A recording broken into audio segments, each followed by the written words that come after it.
Hello મિત્રો, સ્વાગત છે આજના વિડીયોમાં. આજે અમે આવી ગયા છે ફોર્ટ સોનગઢ, જે દક્ષિણ ગુજરાતના તાપી, સોનગઢ અને ડાંગ જિલ્લાનો એક મહત્વનો કિલ્લો છે. આ કિલ્લો મૂળ અહીંયાના રાજપૂત જે શાસકો હતા તે સમયના દેશી રાજ્યોના જે શાસકો હતા તે લોકોએ આ કિલ્લો બનાવેલો 18મી સદીની આજુબાજુ. અને તેના પછી આવ્યા મુગલો. મુગલો બાદ આ કિલ્લો આવ્યો મરાઠા શાસનમાં. ત્યારબાદ આવ્યો બ્રિટિશ શાસનમાં અને હાલમાં ગુજરાત સરકાર અંડર આ કિલ્લો છે.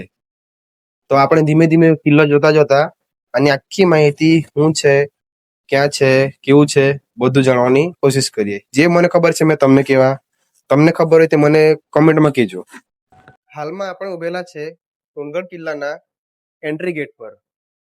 એટલે આ એન્ટ્રી ગેટ છે, એનાથી રાઈટ સાઈડ ઉપરની બાજુએ આવેલો છે મેઇન ગેટ.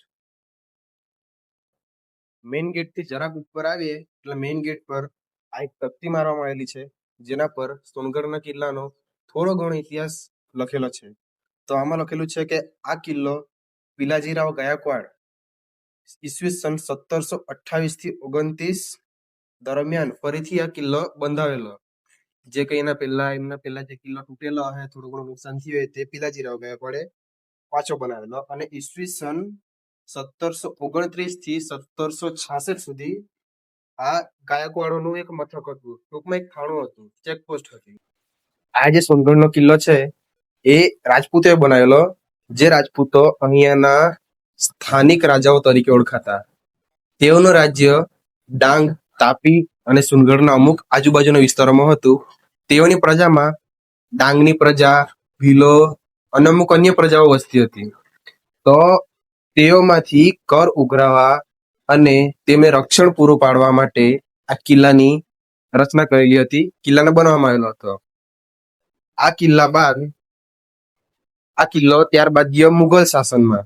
તો મુઘલોએ આ જગ્યાને એક ચેકપોસ્ટ તરીકે યુઝ કરી, જે આની પાછળના ભાગે જે રસ્તો જાય છે તે જ રસ્તો મુઘલોના શાસન દરમિયાન વેપાર માટે ઉપયોગમાં લેવાતો હતો.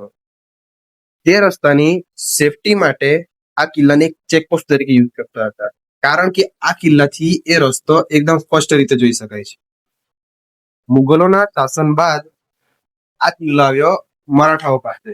તો મરાઠાઓએ પણ આ કિલ્લાને એક ચેકપોસ્ટ તરીકે જ યુઝ કર્યો છે. પછી મરાઠાઓ બાદ આવ્યું બ્રિટિશ શાસન. તો બ્રિટિશ શાસનમાં ઈસ્ટ ઇન્ડિયા કંપનીએ આ જગ્યાને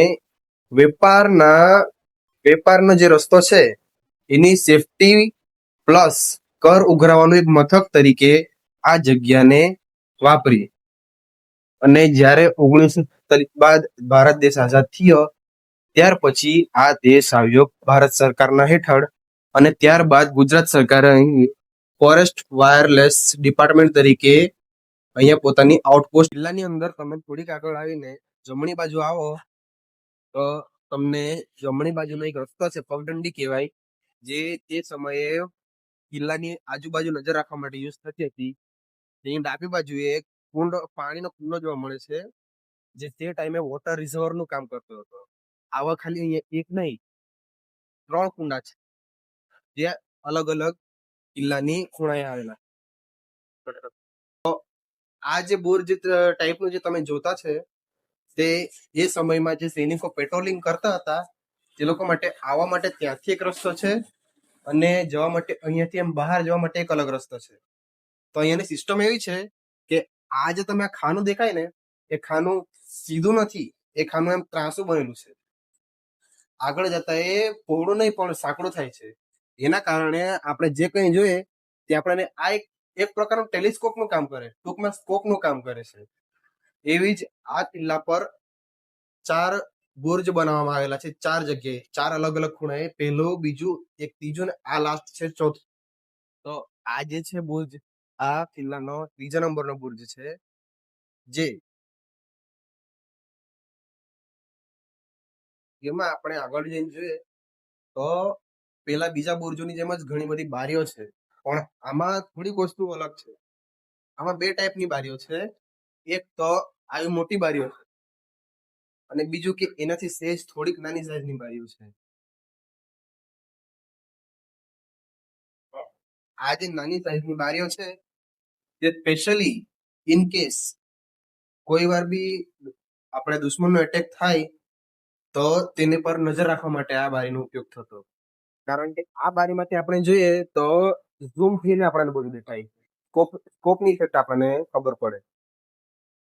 આ જ બુર્જની અંદર આ કિલ્લાનો પાછળનો દરવાજો બી આવેલો છે, તે મેં તમને આગળ બતાવું. ચાલો.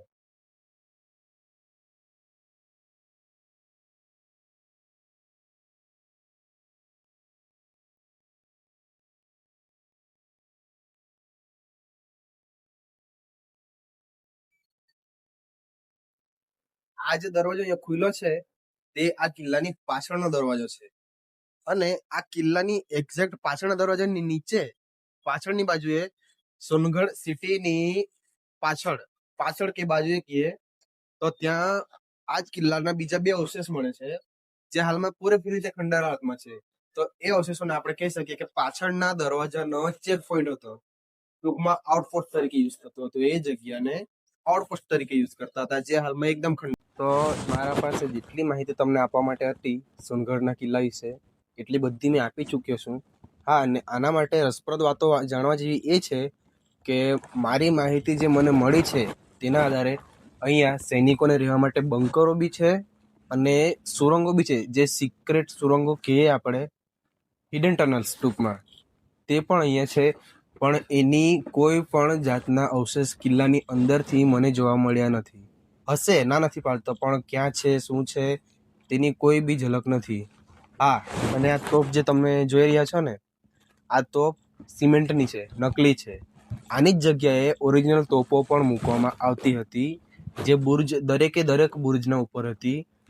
તો તે તોપ બી અહીંયા જ આજુબાજુના જે જંગલમાં છે, આ ટેકરી ઉપર કશે ને કશે પડેલી છે. એટલે કે એને હજુ સુધી કોઈએ છેડી નથી, જેમની તેમ જ પડી છે.